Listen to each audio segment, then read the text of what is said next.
What's up, guys? Welcome back to the channel. Welcome back! If it's your first time here, welcome indeed. Welcome.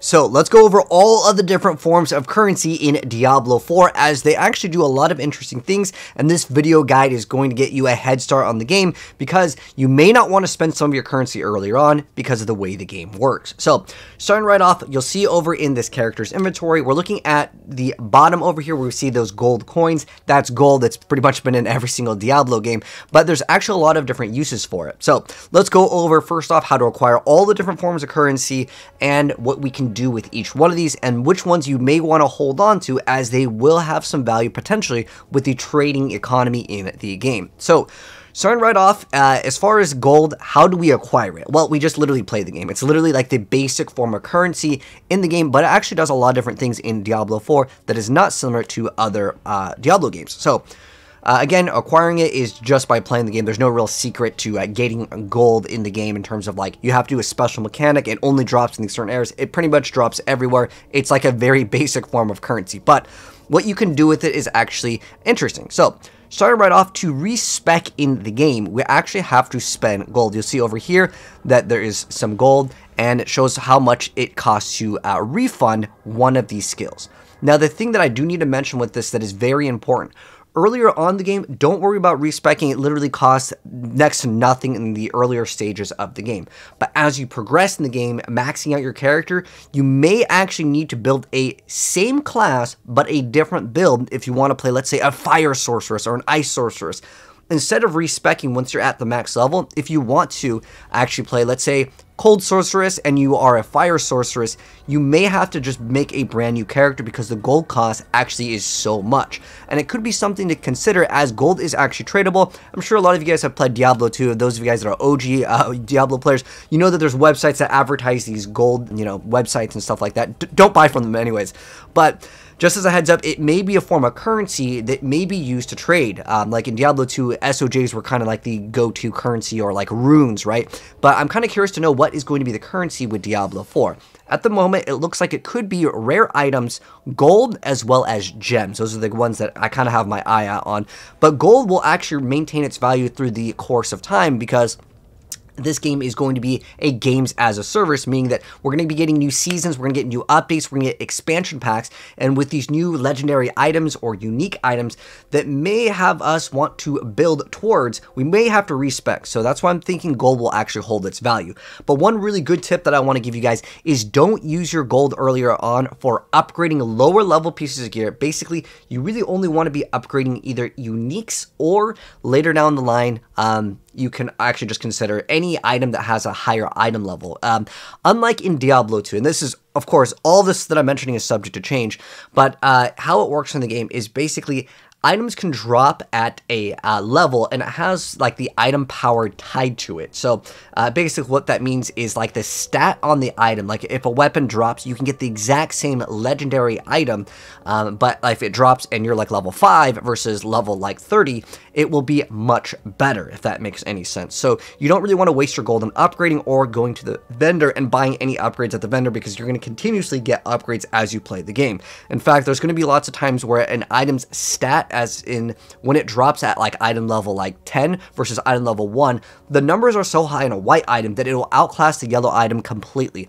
In fact, a lot of the itemization in Diablo 4 earlier on gives you almost no benefit in the game. It's like a 0.2% upgrade in damage, which is basically nothing, by getting extra strength or extra dexterity. It's not like Diablo 3 where main stat matters so much to where if the thing has like +5 dexterity, you want it ASAP. So don't worry about that too much in the game as far as like upgrading. But gold is also used for crafting in the game.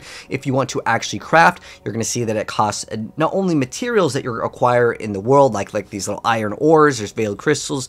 So acquiring these forms of currency, now that we're kind of moving off of gold here, these ones, unfortunately, there's not enough screenshots, but there's a lot of these like iron ore, and there's little rocks in the world that you can just go up to and basically just farm, and you'll just collect it. You kind of sit there and it just progress bar goes up, and you collect the flower, the herb, whatever it is.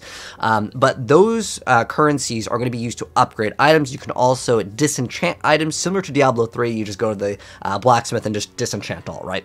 And then you get all of your, like, you know, different forms of currency, and you use that to upgrade. But don't upgrade your items earlier on, like with the Veiled Crystals. The reason why is the number that you get earlier on in the game as a +5, like, because that's what it does. It just gives +5 to the stats, and you can upgrade your pieces of gear a couple times. All it does is give it, like, extra numerical stats. It's not going to be an upgrade where you're getting, like, a new affix, suffix, prefix, whatever the case may be. It's literally just going to be the upgrade of the numerical value, so you don't want to spend your gold earlier on upgrading. But in addition to that, you can trade gold. Speaking of that, the Max Roll has a really good section over here about what items can be traded. So basically, you're going to be able to trade common, magic, rare, gold, gems, and elixirs. But I really have my eye out on the gold and the gems for being like the end game form of currency, maybe even rare items, because how it works in Diablo 4 is you can actually craft legendaries from rares, and they can actually be endgame viable. Basically, you take a rare, then you slam a legendary like power onto it, and then it becomes powerful. On top of that, I want to go ahead and move into the next form of currency, which is actually going to be explained really fast. So these are the red shards, red dust. They've used a few different terms for it, but basically they look similar to blood shards, but they actually have a completely different use. So that's the red where you see that the player here in the screenshot has 0. So what this is acquired by is by doing PvP. If you do PvP, you can eliminate a player and they will drop whatever they have. There are specific zones that you can go to that have PvP, and you're going to be collecting these. And in order to convert it from the unusable state, like I'm going to call it like unstable red shard versus stable, that's the best way to have it make sense. Basically, you have to go to a very specific area on the map and kill certain enemies. They will drop those red shards, but also you can eliminate players to get these red shards. And what you can do with these red shards is buy cosmetics. So it's just PvP. It's just for cosmetics, but it is part of your daily like questing in the game, so you will want to complete it. You don't actually have to play PvP to acquire it. You can just kill monsters in the PvP zone, and then you just have to purify these shards, and then you're going to be able to spend them on cosmetic only. I'm hoping they will have like a more structured form of PvP, but that's the current systems that exist in the game. All right, so now that we know what the gold and the red shards do, the next thing is one of the best forms of currency in the game called obols. So these are more similar to blood shards if you play Diablo 3. They're used in a mechanic that's very similar to Kadala. You just basically get to select, you want like an armor upgrade, you want a chest piece upgrade, whatever category you want to go for. Certain items will be costing more of these obols, like the weapon costs more than, let's say, the boots or like the helmet. But yeah, you basically use these obols to actually get like different pieces of gear that you want to specify. But you can also buy keys. If you remember in Diablo 2, we had keys that we would open up chests. There, well, at the moment, at least in the version that I played, it was 20 obols to open up to get a key to open up a chest. You could get legendaries off of it. I don't know what the ratios are, as I can't talk about the end game, but in the earlier game, getting a legendary off a chest, it just didn't seem like it was super relevant. It was better just to use the obols to just go for the blood shard mechanic. It's like Kadala when you're gambling, like you're just randomly just buying stuff, and then eventually you may get a legendary off of it. And I'm not sure if it does scale, like it scales with your level in terms of like the item, but it might be more of a benefit for you guys to wait till you get to a higher level. You can see right there on the screen, the Murmuring Obols, that's what it's called. And you acquire these by just going out in the world and just doing these little like events that they have. So that's how you acquire these obols. It's almost kind of reminds me of the bounty system in Diablo, where you'd get the other forms of materials from just completing those. But that's how you acquire the obols, and that's what they are used for. So basically, it's like Kadala blood shards plus keys. All right, so there's a lot of other things in the game that I do want to go over as well that can kind of all be summed up into one. So there are these plants in the game that are used to upgrade your potions. So in this game, we have the regular healing potion. There's also other potions that are in the game that are like for PvP, but mostly it's you're just upgrading the basic potion to just give you more numerical values. It's a pretty simple concept, but you collect these little herbs around the world. These I do not believe are tradable, but you can trade the actual elixirs over here. So I'm going to go ahead and put it up on the screen, but you can trade the elixirs, which it's not really like a big part of the game. If you play Diablo 2, you know that like antidote and thawing potions, you can use these for very specific like boss fights, but it's not the same where you're gonna have like a potion belt in like Diablo 2. They're basically just like you pop them once and they have whatever effect they have. I don't know if people are even going to be using them for the most part of the game, other than you do want to upgrade your potions, and there are items that will increase your belt slot amount of potions. So you can see over in this gameplay, we have 5 out of 5, but that can be increased via items, or perhaps other uniques and stuff in the game may change something later down the line for like endgame content. But at the moment, yeah, it looks like it's just basically like numerical values on the potions for the elixirs in terms of like getting these little potion upgrades. There's also monster parts that you can acquire by just killing monsters, and these are basically used to upgrade your items. So pretty much you can see over here in this screenshot, we can see all like the fragments, the crystals. There's also these codex of powers, which are kind of like an imprint on an item. As far as I'm aware of, you cannot trade these, but they're still technically like an item. It's a form of kind of a currency if you want to like consider it like that, by imprinting a legendary, which basically comes down to you do a dungeon, you get the special power, you get a rare item or an existing legendary, and you can like replace it or put it on top of it, on top of a rare item, and then it becomes a legendary and you have the awesome legendary power. The next thing that I want to go over, which is kind of a form of currency, and I feel like this may be the form of currency that actually becomes like a viable form of maybe an endgame trade, because you cannot trade legendaries or unique items or enchanted items. If you play Diablo 3, you take an item and you basically can re-roll certain things on it, and I don't believe you can trade that, and you can't trade quest items over here. But anyways, I'll link the Maxroll website because it's got a lot of great resources that we will be using in this video. But gems are actually going to be a very important part of the game. So going over these, there's several different forms of gems, and you can actually unsocket into items. You can add sockets. These all, I believe, cost gold at the moment, but you really only want to like socket your items towards the end game, because it's kind of rare to be able to get the crafting material to actually socket. By the way, since we're kind of talking about the different forms of currency, there really isn't a huge crafting system to the game. It's very similar if you play Diablo 3 to you get a reroll, you get to choose a stat and reroll it. That's basically the crafting, at least as of right now. Keep in mind the game isn't out, things are subject to change, but for the most part, this is what we're looking at. So in terms of the gems over here, here's what the amethyst does. And as you upgrade these, they will be better, as in the numerical changes will get a little bit better. Most of the stuff is pretty small earlier on, but there are certain classes like the barbarian that can have a lot of weapons, because not every class is equal in how many weapons they can hold in their, not like inventory as in like stuff that you don't have equipped, but the stuff that you actually have equipped in your inventory. The barbarian can have 4 versus some other classes. It varies, right? But we can see what the amethyst does. Like earlier on, don't worry too much about these, especially because the smaller ones won't be that big, but it is nice to get diamonds earlier on. I'm not sure which one's going to hold more value, but since these are forms of tradable currency in the game, I figured I'd go ahead and mention that. But here's what the emerald does. Feel free to go ahead and pause. I'm not going to like go over every single effect over here.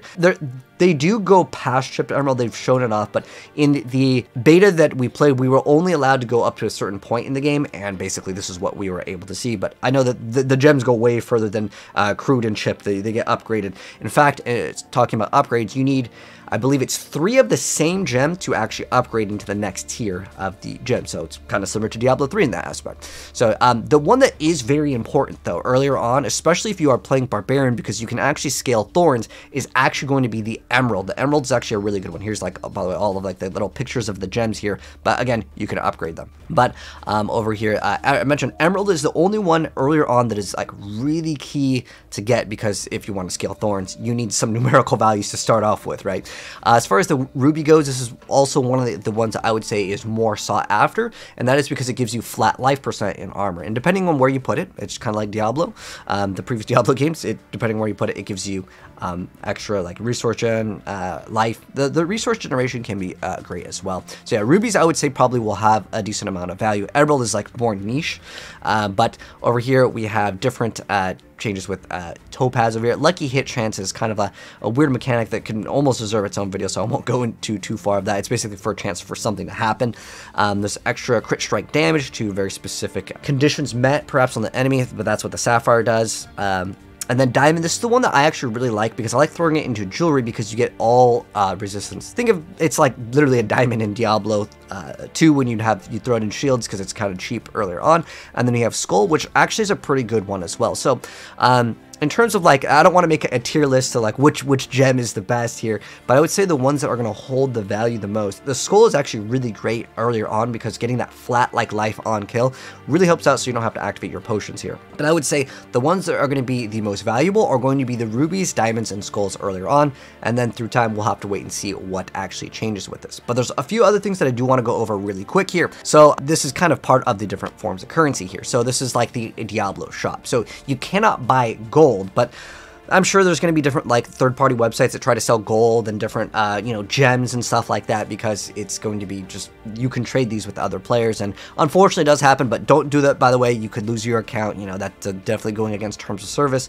But there's another form of currency I believe called palladium. So it's not platinum palladium, but it's the same thing if you played Immortal. It's like the premium currency. I do not believe that you can earn this currency in-game by just playing. I believe it has to be purchased, but they may have some like sort of events where you can earn it. Maybe via the battle pass you can get some, but as far as I'm aware of, while I was playing the beta, none of this dropped from any like gameplay mechanic in the game. But of course things are subject to change. Maybe I got unlucky, I don't know. But this is what you use to buy cosmetics. Now the cosmetics, again, they don't have any impact on gameplay. You can preview what it would look like as well. You can rotate it. And another thing that is kind of part of currency, I guess, is you can change any of the colors of your characters, and it's completely for free, at least as of right now. Again, things may subject to be changing, but you can change like the look of your armor and stuff. Like this is basically transmog. And what's interesting with this, you may be able to trade, since you can trade rare items, to trade the wardrobe. So as in maybe there's going to be some item that's super rare. I don't know if this is going to be a form of currency just to give someone an item just so they can get the transmog, and they'll give it back to you, and they'll give you some form of currency. I know it is a thing in PoE where you basically would basically sell a hideout that would be like an area where someone goes to, they just get it real quick. Or it's basically a transmog from D3, basically. If you played that, yeah, you can get the wardrobe with that. Now, as far as other things, because I've seen some people ask about this, are these markings going to cost money if I want to change them? No, you can change them on the fly, at least before.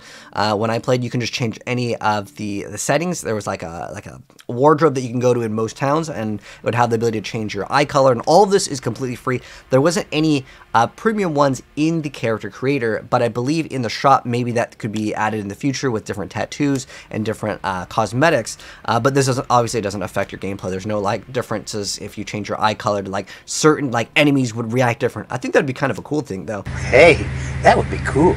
Maybe depending on the class choice, the enemies would react differently if it was not from like that region, right? Like barbarians are kind of up in the ice area, at least in like, you know, mount area. But like it'd be cool if they reacted differently. But there's no difference in your character's looks in terms of like actual gameplay. But yeah, there's no currency cost to change your like eye colors and all that stuff. That's just like built in the game when you make your character. But I figured that that was something important to go over all the different forms of currency, and if things do get changed, I will update you guys in the future. Especially, I'm curious to see what they do with the Palladium, if there's anything else that we can get in the game. So I'll update you guys, and if it's your first time here and you don't want to miss out on that, make sure you guys are subscribed with the bell noty on. And if there's other forms of currency that you're kind of you've got questions on, let me know down below. But I think I covered basically everything in the game. But thanks for tuning in, and I'll see you guys on the next video. Take care, and I'm out. Peace.